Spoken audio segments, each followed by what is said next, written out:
Okay, Brian, I think you have something to tell us. What happened today? I'm How waiting for epic this. was your day, Brian? Tell us everything. We're gonna listen. I had the greatest fishing day of my life. Why? The greatest day ever. I went out to Hars's Island. I've been to Hars's Island forever. And very first cast, I catch a fish, and I'm thinking, okay, that's awesome, but the first cast you jinx. But that was not true. I ended up catching just so many. Like, I had like a 3-4 hour span where I caught a fish almost every cast. Really? Nice. That was crazy when you sent that video. I'm like, I hope he doesn't catch one because he said it every cast, and he did too. Right, and that if you're watching that first live, that's not where it happened.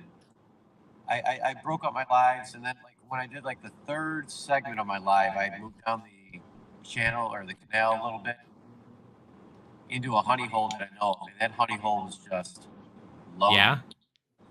I must have caught a couple hundred fish, Really? and then I threw something called the drop dead Ned. It's like a drop shot, but on the bottom instead of a weight, it's a Ned rig.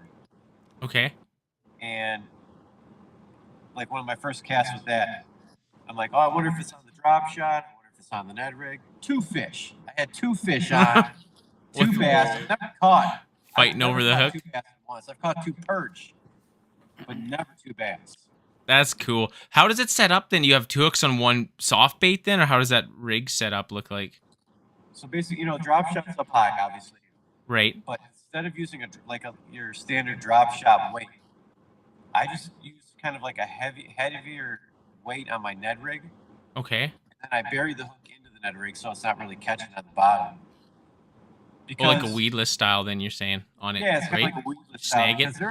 There have been times like on underwater footage that people have had that, you're fishing a drop shot. Sometimes that bass will hit your weight. Like it's just trying to grab your weight for some reason. So why not have a Ned rig on it? That's cool. Yeah. So, what was your time frame? How long were you out there today? Like to catch them all? I probably started. I went out very early before sunrise, but I probably started catching at like a lot. I don't know, maybe around 7:38, and then I just caught until past noon. Like it must have been 4 hours. Like I'm going through the footage right now to try to figure it out. Yeah. It was just nonstop. If you look at like the third live that I posted, the third live, it's kind of like in the middle of that where I just start catching them. Somebody who was on that live was like, "Hey, I was out there yesterday. I didn't catch a single fish." Oh, wrong day. You should have waited one more. And dude, like, and that guy stayed on. A really good guy. His name was TJ. I don't even know who he was. And he stayed on that live for the longest time. And at points, I'm just like, "Sorry, TJ. I'm sorry. I'm not trying to rub it in. I'm like, here's another one." Then I start casting on my. Here's another one. Yeah. Did you get it? I grabbed my like $10 Zebco, like a cheap, stupid little cheap combo I bought when I was in Florida. Okay. And over here, just hook set on the cheap Zebco. Even. That's fun. You have days like that. Hey, I've never had a day like that. Apparently, 100 and some fish, but Unbelievable. How many fish did you say? I didn't count them up yet, but I'm talking like probably between 100 to 200 fish. Holy snap! Because for 4 hours, I caught them almost every cast. So, your arms get sore near the end, did they? You know what you're gonna have to do in your video now, Brian? You're gonna have to put like a counter every time you catch a fish. You're gonna have to put like. Oh, absolutely! You definitely have to. You should. I might do something like that. Like, yeah. I might have to do like to be continued. And one thing I'm not going to be able to do, unfortunately, is like I like to go back and forth between angles, cut back and forth, and I'm just going to have to kind of dumb it down a little bit because if I do some like insane crazy editing, I'm never going to get done with it. You don't even have to do insane editing half the time, anyways. I mean, if it keeps the people entertained, if you're just catching fish, man, like that's cool. That'll keep them going, anyways. Right. So, yeah, just an awesome day. And then I get off the water, and some kid is there. He's gonna be fishing from the bank, and I'm talking a little bit, He goes, wait a minute, you got a YouTube channel? I'm like, yeah, Mission Fisherman. He goes, oh, I was watching you live this morning. You- Well, when that's you- cool. That is pretty cool. Yeah. He said that was one of the reasons he came out. Oh, I really? asked him, Well, I'm pretty sure he did pretty good too then, I bet. Or I hope anyways. I don't know. I'll be Yeah. right back, guys. Yeah, no But kidding. honestly, by the time he was going out, the wind had died down a little bit. Oh, okay. Even for me, the fight slowed down when the wind went down. Oh, but at one point, so I was catching so many fish, and I didn't have any topwater stuff. But I'm like, you know what? I'm gonna go back to the car. I grabbed all my topwater stuff, and then I started slamming them on topwater. It's April. Oh, Like, yeah? It's insane. That's You know what, cool. though? Like, the only downside about my whole day is, like, I caught so many fish that I don't even think it was skill. I think it was just like any moron could have went out there. You know, That doesn't matter. Could have like You're still put a catching marshmallow- fish. could Gotta have give put a yourself more marshmallow credit. on their rod and caught Oh, them.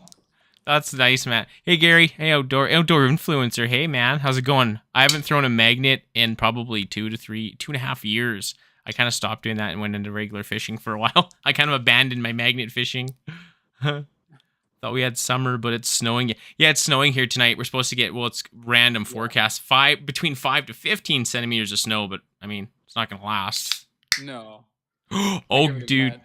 I have to show you this before I forget. I just opened it. Check out Bush. Look at Bush's new can of beer. Jason, you're really going to like this. Can I let it focus before I turn it? Okay, you ready? Oh, look at that. Look at Look that. at that rainbow. That's so cool. I think these are new because I haven't seen these cans yet. It's the first time. I like Very Bush nice. beer. It's cheap. It tastes pretty good. I thought it's pretty cool. I was like, that's perfect for the stream tonight. Mm, I don't know I if gotta that's pick the one up I a had. case of beer. They've definitely had fishing ones before. I don't know if that was that exact logo, but I had a Bush can last year that had somebody fishing on it. Oh, But I don't nice. think- I think that's a newer design though. There's another company. They're in, is it Calgary? You maybe know. They're pretty common too. They got like the 5 Diamonds can of craft beer. I don't remember something. I don't remember the name of it, but it's a really good beer too. But yeah, it's kind of neat to have the 5 Diamonds all yellow. I made the stupid wind chime out of it that one time or whatever with all the cans or whatever. But it's the same ones. It was good. Do you guys have open water? Oh, thanks, Outdoor. What was that, Brian? Rivers Sorry. are open. Do you guys have open water? Yeah, most of it's open here. Like the main big river, like the Saskatchewan, still got ice on it. But like the little lakes and ponds are open right now. Most of our rivers are opened or opening at the very least. Everything down south is open. Is your bigger river open there now? Sask? North Sask is just starting to flow, but Is there's it? like some massive icebergs floating down. it Is right there? now. That looks cool though. Hey, when that starts happening. Yeah, it's really dangerous though. Oh man, you can imagine like somebody falling in or something like that and just getting crushed and You're swept away. gone. That's scary. You're gone if you're stupid about it. But Yeah. yeah, Whoops, I didn't tag him. There we go. Yeah. yeah. I had something else. Oh, this is randomly switching again. Jason, when I was casting yesterday, I thought of a question. So, Hit me. the leader I'm using is like a 3X whatever 6.8 pound.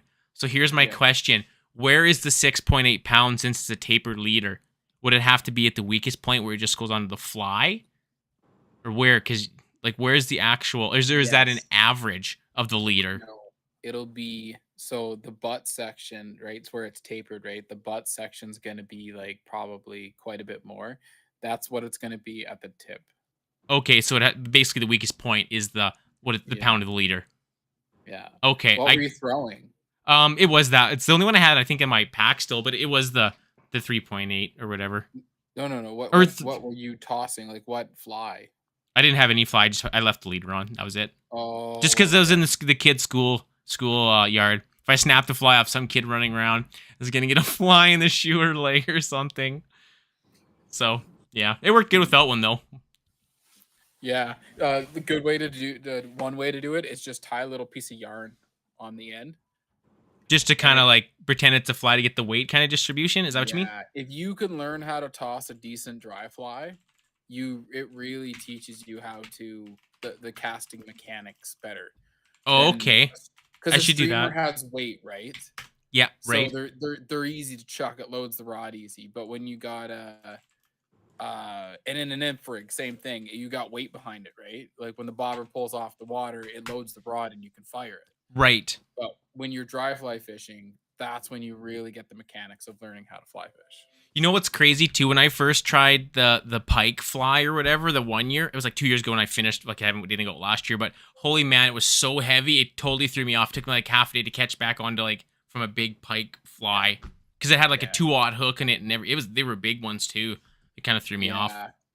Yeah, and a big thing too, when you're chucking streamers, the least amount of casts as possible. Like one Like just try not to one hit the water and scare him. You're saying, or just to get it out and going.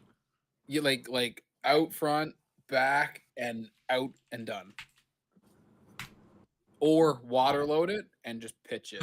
That's what I started doing. Like when I caught onto that, like halfway through the morning, like just exactly water load. It was so much. Like I get it in like probably 10 feet from the boat, and then I just cast out again with a water load and then shoot it out. It was way easier than like trying to snap it a bunch of times and then go out. Way easier. Same thing with a nymph rig. Yeah. If you're casting, water load it and pitch it. Some guys say to not hit the, like, obviously you don't want to scare the fish, but I mean, some guys honestly don't think too much about it, just like water loading sometimes to get it out or whatever, like for When trout I and say everything. water load, though, I don't mean on the front cast. Just So the back? when you're pulling it off the water, right? And you know where you're casting somewhere in front of you. When you're about to